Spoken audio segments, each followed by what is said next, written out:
The Rosh Hashanah of Chassidus means that now, at this moment, a new reality begins. Like every new year, it's not just a repeat of, counting down 12 months and then that ends and then we count another 12 months and then it's another year. A Rosh Hashanah means that a new reality is introduced into the world from above, a light that was never here before.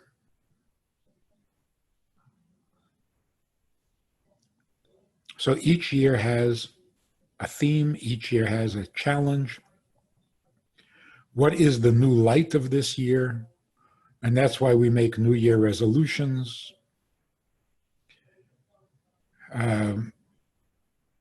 So the opportunity for breaking old habits and starting good habits, new habits, is what the new year represents. There really is a change in reality, and that's why you can stop being what you used to be, and you can become something you never were. That's the idea of a new year. When it comes to a new year for Chassidus, it means that not only in the externals can something change, habits, good deeds, but even internally, b'pnimius, which is what Chassidus is all about, pnimius haTorah. Even internally, we can make some significant changes on this day. What changes do we need to make? What changes are required of us? The change is from the human condition to the superhuman condition, from the rational to the super-rational, from the normal to the supernormal. We know, for example, when Avraham Avinu was ready to sacrifice his son at God's request, that changed the world forever. Because by human nature, by the law of nature, so to speak, a human being cannot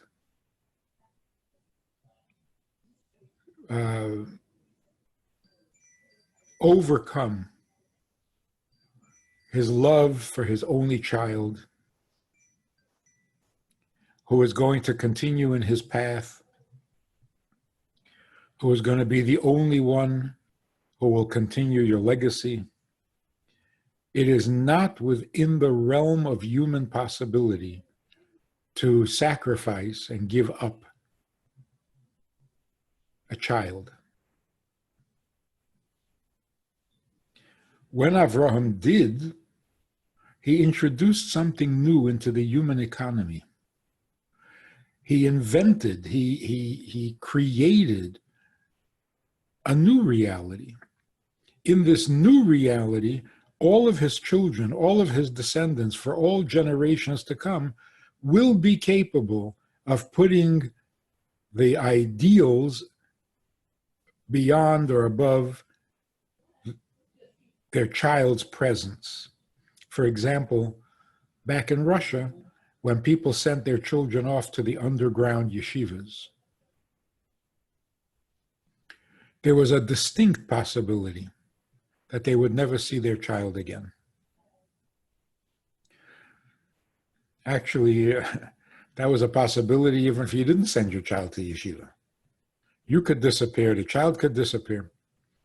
But the point is, there was a choice, a conscious, purposeful choice to send your child to the cheder, to the yeshiva, knowing that he might never come back to your home. Not that anything would happen to him, but you would be separated forever. Where does that come from? From Avraham. So in the course of history, human beings quite regularly stepped out of the human condition introduced a superhuman behavior or feeling. And once that breach was made, that ability became the property of anyone who chooses it. So what is the greatness of Avraham, that he gave up his son when Jews throughout history gave up their children for the sake of godliness? The greatness of Avraham was he is the one who made it possible for everyone else to do this. So one of the things we need to notice about the sweep of history and the effect of Torah on the world and on nature. There is a ceiling, some kind of a mystical ceiling that marks the end, the ultimate of human capability. On the other side of that line, there's godliness or infinity. Every now and then, that ceiling is breached, and a little piece of what lies beyond is drawn down into this world and becomes the new reality, the new law of nature. So as we make progress in the elevation and the tikkun of the world, more and more of the superhuman qualities have been introduced into the human makeup, into the human economy, and has become the new norm for human beings. The ability to put someone else before yourself, the ability to sacrifice so that someone else can live, that has become part of the human reality, part of the human character, but really it comes from above. So when we get a little confused, are human beings capable of altruistic behavior? Truly altruistic? No thought, no selfish impulses, no ulterior motives whatsoever? Is that possible? Some people will say no, it's not possible. And that was true. Up to a certain point in history, that was true. The law of nature dictates that it's every man for himself. You're motivated by your own interests, by your ego interests, etc., etc. But enough human beings broke that barrier and reached beyond and brought into this world an act that was truly altruistic, and now it has become part of our makeup. So, in theory, a person should not be able to be altruistic. But in fact, we are. But that's the result of those pioneers who made the breakthrough and brought that into reality for everybody else. What did the Alter Rebbe do? What was the miracle of Tanya, of the Alter Rebbe? Well, one of the things we should look at on this special day, in the introduction that the Alter Rebbe writes to the Tanya. Now, we know that originally the Rebbe, the Alter Rebbe, back 250 years ago,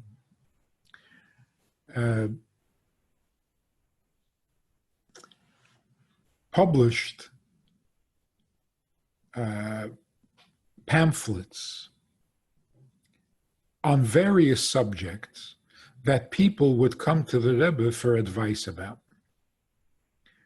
The most common questions that people would ask, the Rebbe put out a little brochure to present the answer and the instructions so that those who have that question don't have to bother to make the long and sometimes arduous trips to Lozhne or to Ladi. And it also eased the burden on the Alter Rebbe that he didn't have all those visitors constantly coming to ask their question. So there was a pamphlet on each issue that people had in their search for a way to serve God properly. The book of Tanya is the compilation of all of those pamphlets worked into the form of a book. So at its essence, Tanya is a book of advice, answers to questions that people had about how to serve God properly.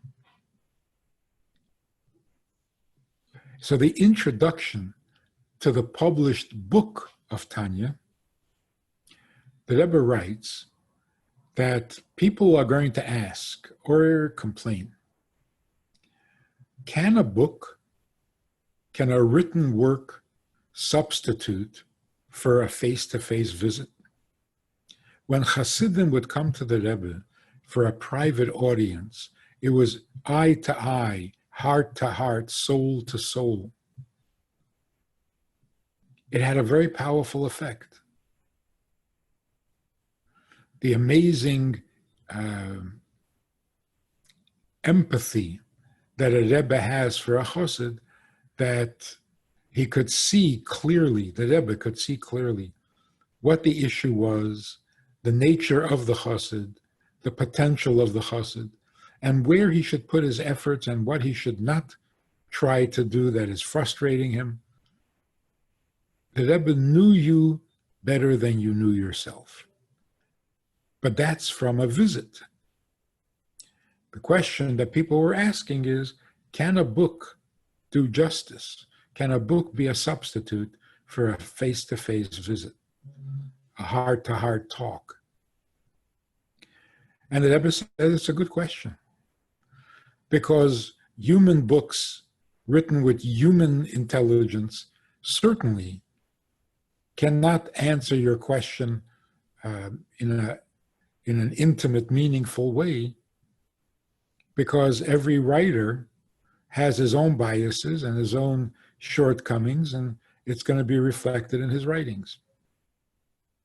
But even if the writing is inspired and every word written is holy and true, how does that serve as a particular guide to an individual who needs to know how, under their particular circumstances, they are supposed to serve God properly?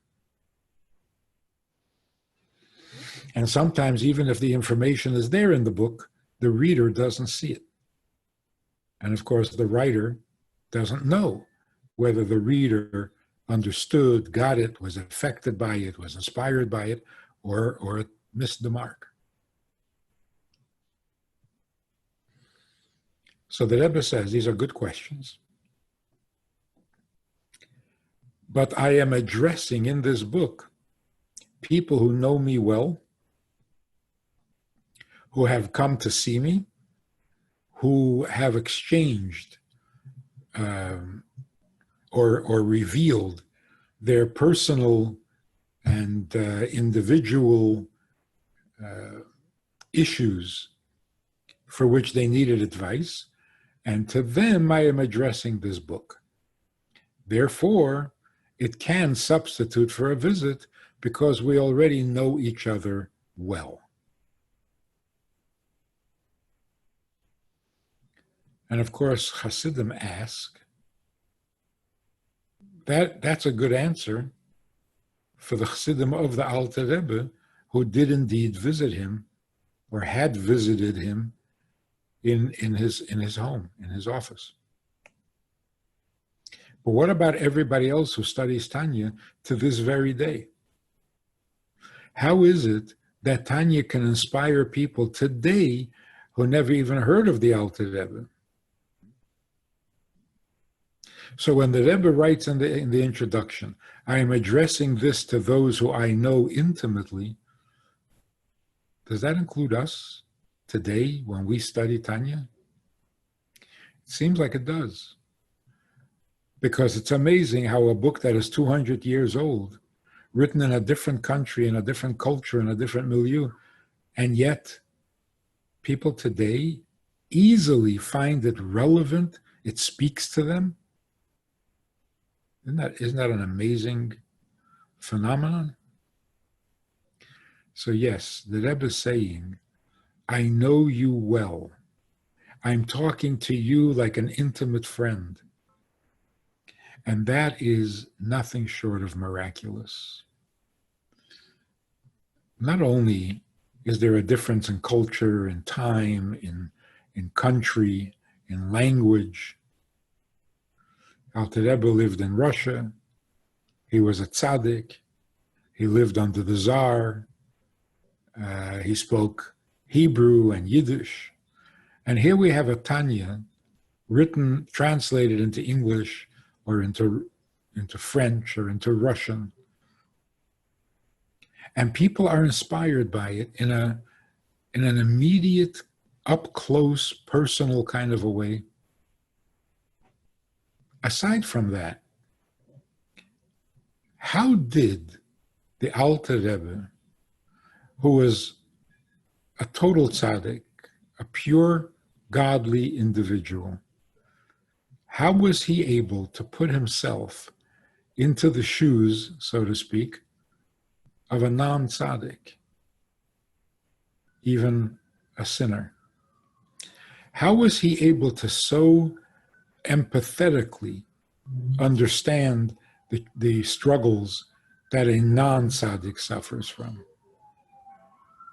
He knows us better than we know ourselves. So when the Alter Rebbe says, I am addressing this to people I know, he didn't mean only those who had come to visit him. He meant all the people who had the questions of those who came to visit. We have the same questions. What do I do with my bad moods? What do I do with my evil inclination? How do I understand God better? In what way can I serve him? Same questions. Different time, different place, different language, same questions. So the Rebbe is telling us, I understand you, I know you, and therefore I am not writing in an academic, detached fashion. I'm addressing you in the way that I know you. And therefore, the words you read on this page are going to work. They're going to have the intended effect. But it's mind-boggling to think of the distance, the gap between a Rebbe and a person who is not even completely traditional or moral or practicing. The distance between them is an infinite gulf. And yet the Rebbe, probably with some pain and discomfort, put himself in our shoes so thoroughly, so completely, so selflessly, that he came away with an understanding of all of our weaknesses, all of our impulses, all of our shtick. And because he was such a smart man, he understood us better than we understand ourselves. Which would explain how the writings of the Tanya can feel so relevant and so familiar to people who never picked up a Jewish book. That itself is a break in the limits of nature. The Alter Rebbe introduced an empathy that was not possible in the past, before him. To be able to overcome the barriers of geography, of time, of culture, and of language, and still come across as relevant and appealing to the minds and the hearts of Jews today, it has now become possible, but it wasn't always. So the Alter Rebbe literally changed the world. Now we know, of course, Yud Tes Kislev is the day that Alter Rebbe was released from Tsarist imprisonment, where he sat for 53 days. 53 days with the threat of execution hanging over his head, because he was accused of treason, which is punishable by death. Incidentally, the Rebbe once mentioned that one of the accusations of treason against the Alter Rebbe came from the fact that the Rebbe collected a lot of money throughout Russia that he would send to the tiny Jewish settlements and communities in Israel back in those days. They were very poor. There was no way for them to make a living. They could survive only on the donations coming from outside of the country. Now, at that time, as you may know, the Turks ruled Israel, and the Russians were at war with Turkey. So the accusation against the Alter Rebbe was that the Alter Rebbe was sending large sums of money to support the Turks, King of Turkey, against the Tsar. So that was the treason. The other accusation was that the reason the Rebbe is supporting the Turks is because when the Turks win the war with the support of the Alter Rebbe, they will appoint the Alter Rebbe the king of Israel. So the Alter Rebbe was trying to set up a new kingdom, a new government in Israel, which again is treason because he's not content with the Tsar that he had. And the Rebbe said that behind every lie, there is a kernel of truth. The kernel of truth is the Alter Rebbe did want to set up a new kingdom, but not with himself as king, but with God as king. Alter Rebbe wanted nothing more than to make God the king of the world. At any rate, the point is that he was liberated, he was set free, and told that he may continue to teach what was originally thought to be anti-government or heretical. But they were so impressed with the Alter Rebbe that they actually encouraged him to continue teaching his teachings, his philosophy.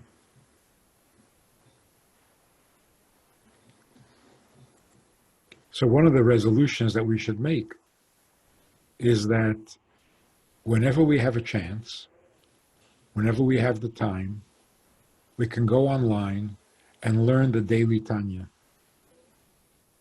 Tanya has been divided into the days of the year,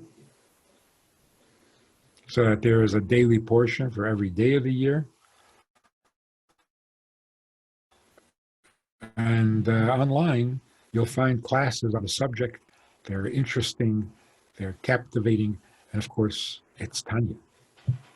It's fantastic. The Rebbe was in jail for 53 days,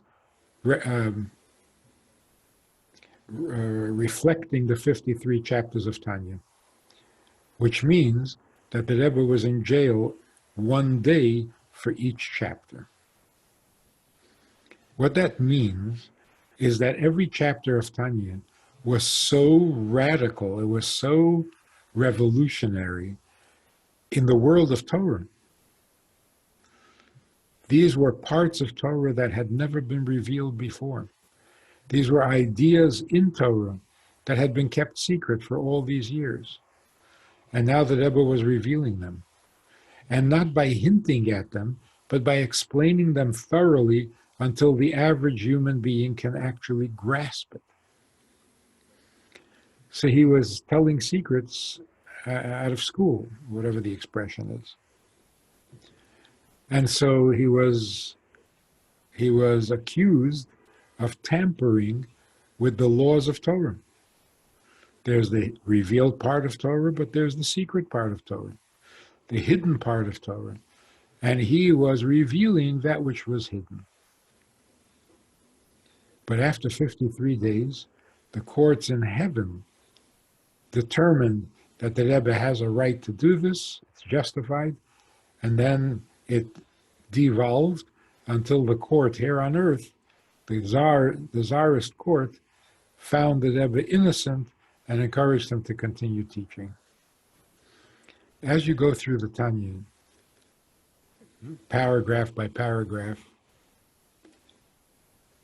you bear in mind, for every idea that you learn in a perek of Tanya, in a chapter of Tanya, the Rebbe sat in jail for that idea, with the threat of execution hanging over his head. So it must mean that every idea and every chapter in Tanya was so revolutionary that there was at least a momentary thought that the Rebbe should not be allowed to do this. So when the Rebbe came out of jail, this was seen as a message from heaven, that this part of Torah that had never been so revealed before, that was always kept like a secret, passed on in whispers from the most sensitive of scholars to the next most sensitive, but even among the scholars, not everybody got to learn Chassidus. Chassidus, of course, comes after Kabbalah. Kabbalah became publicly available in the times of the Ari, which is 400 years ago. It was further made popular by the Maharal of Prague and others. Then came Chassidus. Chassidus is not Kabbalah. Chassidus is not a commentary on Kabbalah.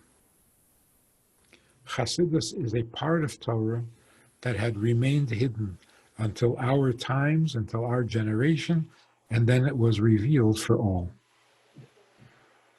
Kabbalah tells you what happens in heaven with heavenly bodies, with heavenly souls and angels.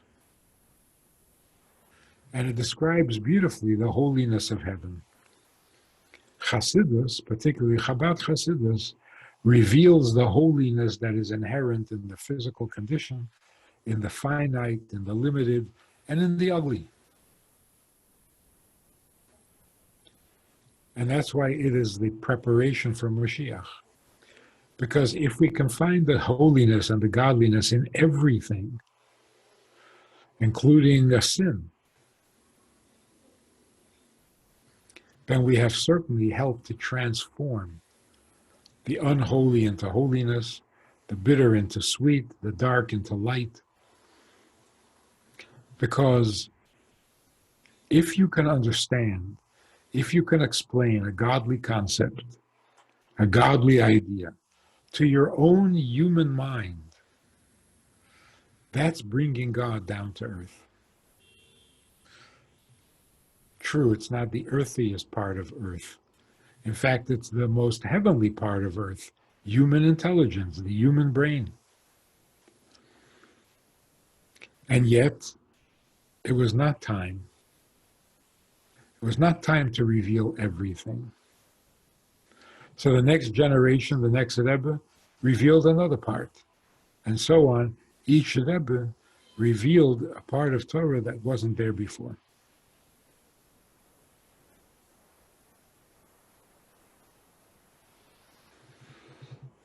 That is the Torah of Chassidus. And again, the Alter Rebbe elevated himself above the natural restrictions that dictated that these parts of Torah do not go public.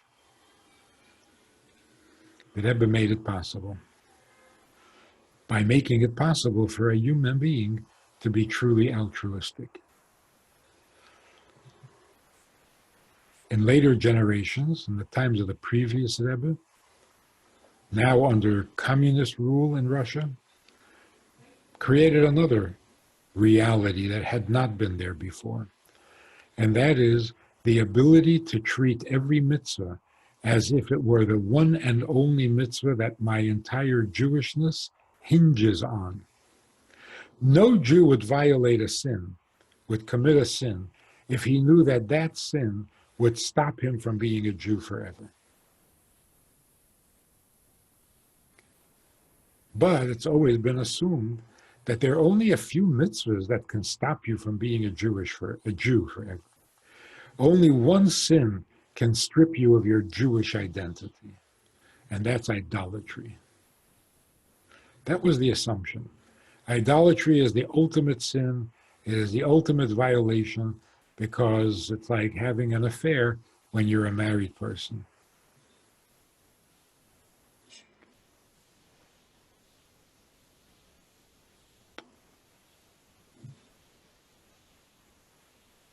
The miracle, the breakthrough in human nature that enabled Chassidim to treat every mitzvah as if it were idolatry, to be repelled by the thought of violating any of the mitzvahs with the same intensity and the same absolute certainty that a Jew says no to an idol or to conversion to another religion. That was a reality that the previous Rebbe created. So then when he declared war against communism, Chassidim volunteered to fight this battle. Many lost their lives. Every family lost a husband, a brother, a father, a grandfather. But in the end, Judaism and Chassidus is flourishing in Russia. Kosher stores, shuls, mikvahs everywhere, constantly.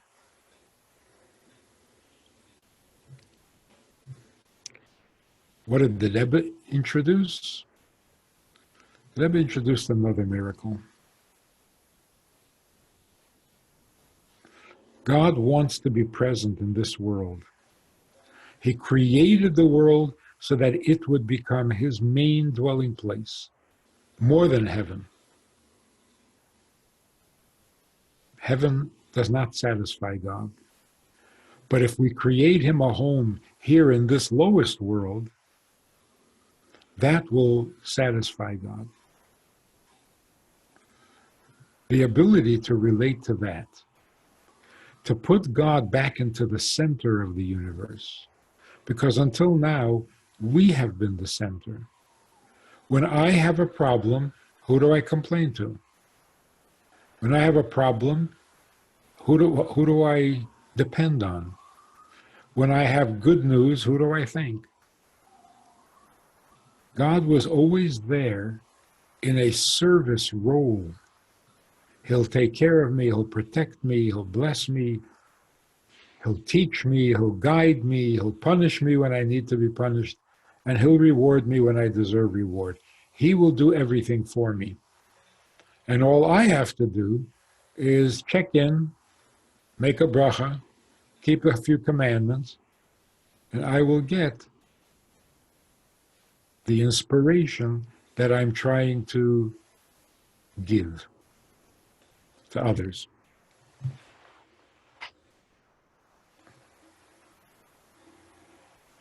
Young couples moving out to communities all over the world with hardly an idea of what they're going to do there, with no guarantee of an income, of a check at the end of the week, nothing of the sort. And yet today, years after the Rebbe has passed away, young couples are eager to take on that responsibility, a financial responsibility, a social responsibility, an educational responsibility, even a divine responsibility, and to resettle into a foreign country with a foreign culture and a foreign language and stay there for the rest of their lives, doing whatever they can for the local Jewish community, and sometimes beyond. What do we call that? Mesiras Nefesh. Bigger than life, above limitations, beyond limitations. And so the Alter Rebbe said, those who will follow my teachings, I guarantee you, you will be taken from the narrow confines of life to a bigger, broader, and more universal way of looking at life. What is the narrow, restricted, limited way of looking at life? I have needs, I have to fulfill my needs, and then die a happy person. What was revealed is that I don't have to do that at all. And that's why it doesn't give me any satisfaction if I do it. What do I need to do? I need to serve my Creator. He has real will, he has real need, he has real purpose. He invested everything into this world when he revealed himself, and now he is dependent on us to respond properly to his initiations. That is the meaning of the day, the Rosh Hashanah of Chassidus.